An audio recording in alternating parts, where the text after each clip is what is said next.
आप पूछ रहे हो, आपका प्रश्न बड़ा सकारात्मक है। आप कह रहे हो कि लव मैरिज में कौन सा ग्रह बाधक है और क्या समाधान करें। प्रेम विवाह अथवा किसी भी विवाह में, विवाह तो विवाह है, प्रेम विवाह हो, व्यवस्था विवाह हो, यानी तुम अपने मन से विवाह कर रहे हो, अपने पसंद से विवाह कर रहे हो, या आप घर वालों के मन से विवाह कर रहे हो, अथवा दोनों ही समय, हर स्थिति में ये यात्रा एक बहुत बृहद यात्रा है, बड़ी यात्रा है। यहां के बाद जीवन प्रारंभ होता है। ग्रह, नक्षत्र, कुंडली, जन्माक्षर इसीलिए तो मिलाया जाता है कि आगे कैसा चलेगा, क्योंकि इस प्रारंभ में तो बहुत वेग है, बहुत आपाधापी है और बहुत जोश है। इसमें जोश जोश में कभी कभी ब्याह तो हो जाता है, पर आगे चलना मुश्किल हो जाता है। जोश जोश में प्रेम तो हो जाता है, पर ब्याह के लिए एक पार्टी राजी नहीं होती, एक राजी दूसरा राजी नहीं है। ब्याह करना आवश्यक है, दोनों चाहते हैं, पर सिचुएशन नहीं बन पा रही। ब्याह जीवन में किस तरह से आपके ब्याह लिखा है, किस्मत से कैसे लड़ोगे। हाँ, भाग्योदयेन बहुजन्म समर्जितेन सत्संगमम च लभते पुरुषो यदा वही अज्ञान हेतु कृतमोहमदान्धकारम। ये व्यवस्था उसी आधार पर चलेगी जिस तरह किस्मत लिखी होगी, और किस्मत का लेखा सिर्फ महादेव परिणित कर सकते हैं, परिवर्तित कर सकते हैं। अगर तुम्हारी कुंडली में सप्तमेश पाप ग्रह के साथ युक्त है, पाप ग्रह सप्तम को देख रहे हैं, तो निश्चित तौर पर समझना तुम्हारे प्रेम विवाह में बाधा उत्पन्न होने वाली है।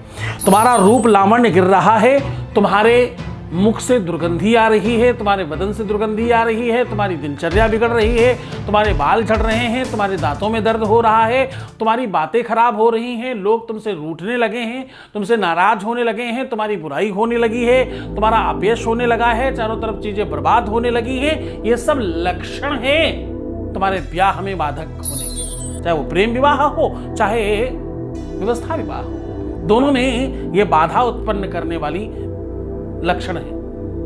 इन लक्षणों से बचने का समाधान मात्र एक है, महादेव, दूसरा कोई साधन नहीं। मैं इसलिए नहीं कह रहा हूं कि मैं महादेव का भक्त हूं इसलिए आपको महादेव में कर रहा हूं। महादेव को इसलिए कह रहा हूं कि देव नहीं है वो देवताओं के भी देवता हैं, महादेव हैं वो। और आपको बताऊं, दुनिया में एक ही मंत्र है, समूचे विश्व में सब वेद पुराणों को छान कर देख लेना। हे गौरी शंकरार्थांगी यथा तुम शंकर प्रिय तथा माम कुरु कल्याणी कांत कांताम सुदुर्लभाम। इसके अलावा दूसरा मंत्र नहीं है,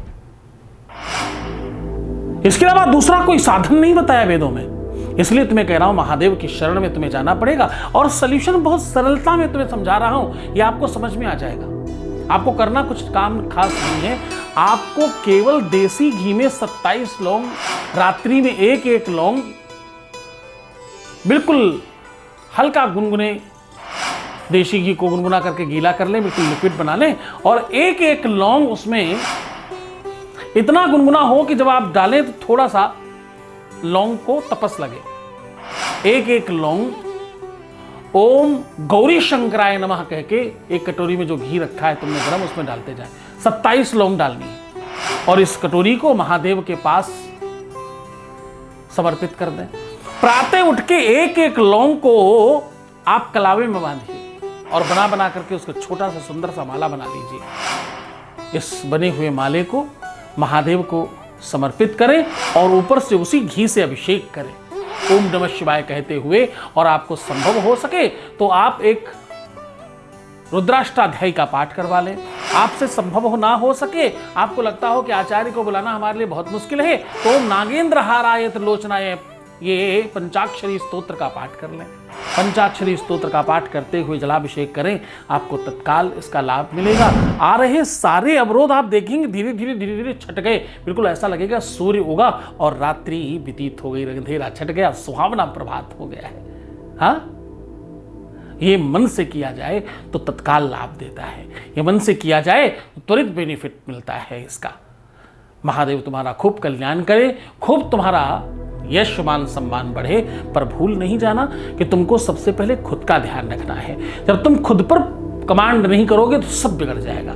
तो मुस्कुराओ, सुंदर बनो, हर आधे घंटे में प्रणाम करके पानी पियो और अपना बहुत ख्याल रखना, क्योंकि तुम अपना ख्याल रखोगे तभी तो कुछ और कर पाओगे। सॉल्यूशन और समाधान करने के लिए तुम्हारा जागृत रहना बहुत आवश्यक है। अपना खूब ख्याल रखिएगा।